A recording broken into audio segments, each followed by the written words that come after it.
It's the end of February, and I've come down to Bath to cut the last 2 pawl pockets in the Windlass for the Virginia, a replica of the first ship built in Maine, the winter of 1607-1608. It's a good thing I'm a volunteer.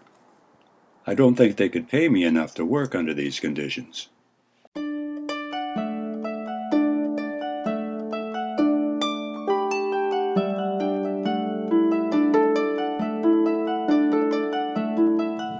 So let's back up a bit. In January of 2020, I sent out a call in the Castle Bay newsletter that I was looking for an elm log.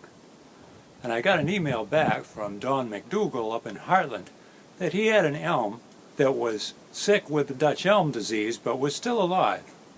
And he offered to cut the tree for me.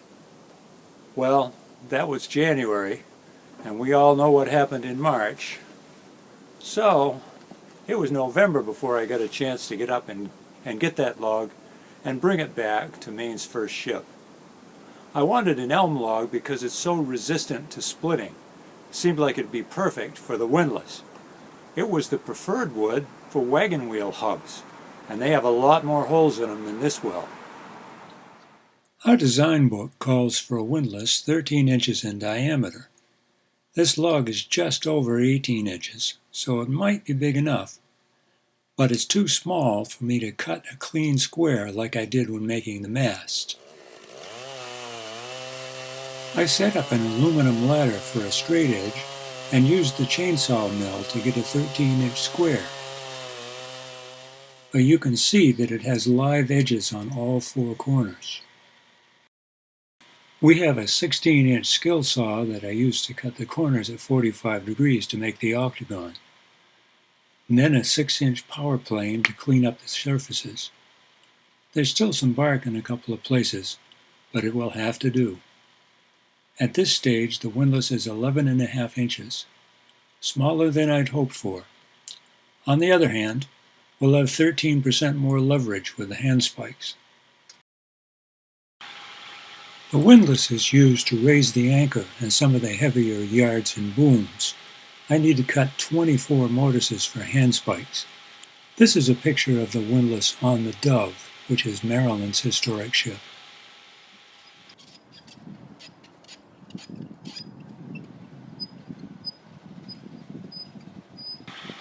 I tried drilling out the waist, but the elm wood is so tough it was difficult to go more than 1.5 inches or so. I'm using a 1-inch bit which I polished, sharpened, and lubricated. You can see that I'm making half turns. I just don't have the brawn to spin the brace around.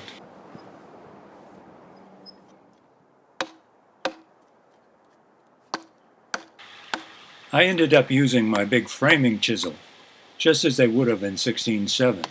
It was just as fast, and I didn't dislocate my shoulder.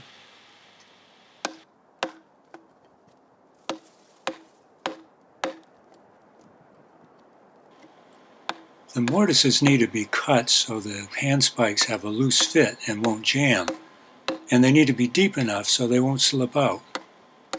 And I need to cut 24 of them, so this will take a while.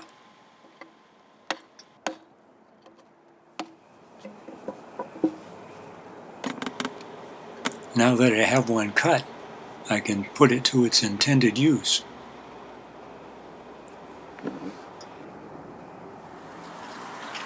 This is the windlass barrel.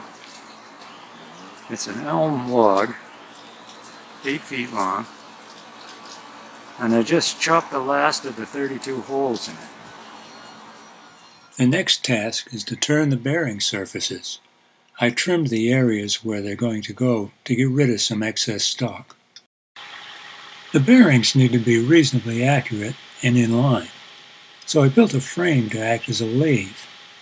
The octagonal end pieces are made from high-quality plywood that I use in the harps that I build. I made the octagon slightly smaller than the windlass to make lining it up easier. The hole in the center is for a 5/8 axle that runs in a groove on the frame crosspiece. The other end is set up the same way, and the top rails are parallel to the center line of the windlass.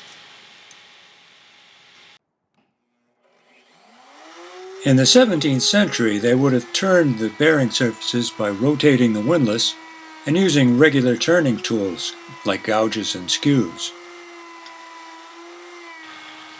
I rigged up a router instead with a 1-inch bottom cleaning bit, taking 4 or 5 light passes. The bearing faces are only 7 inches wide, so I did this all fairly quickly. I also used the router to cut an accurate octagon in line with the bearings for the pawl pockets. To keep the router from drifting, I found that I had to clamp it for each cut.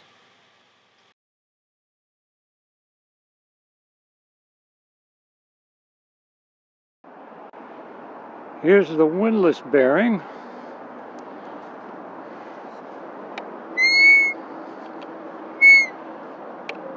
So it looks pretty good. And we'll hope for the best. Had a bit of a problem on this end. The bit hogged in and went too deep. Not much we can do about that. I'm not going to cut the whole thing down to that diameter.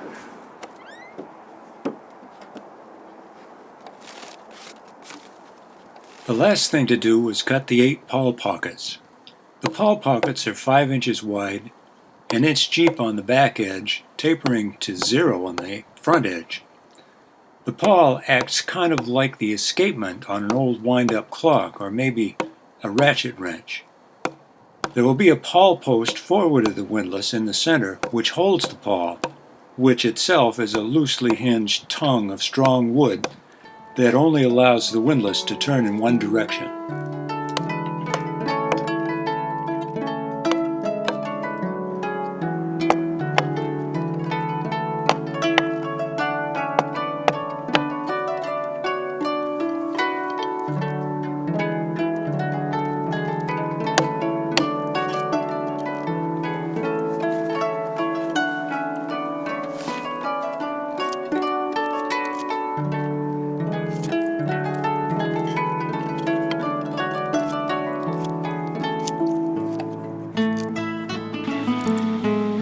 The elm is tough and stringy.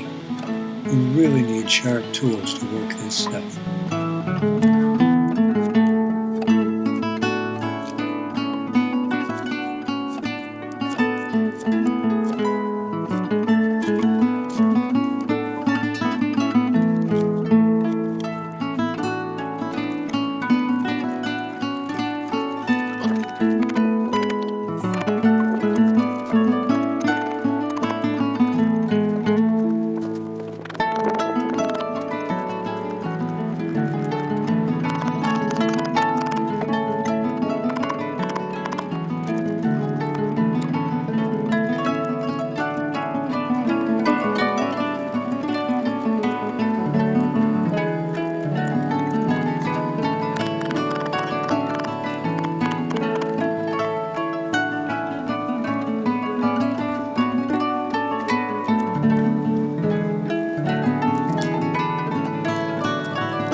It's really nice having a pair of skew chisels for a job like this.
fine-tune these pockets when we get the windlass hung onto the carrot posts and get the pawl posts headed at the deck. But it's done for the moment. I guess it's time to see about those carrot posts. If you want to find out more about Maine's first ship, the Virginia, go to mfship.org. There are many photos of work in progress, current status, and even a virtual tour. I'll be posting more videos of my work there, both on YouTube and Patreon. Thanks for watching. See you next time.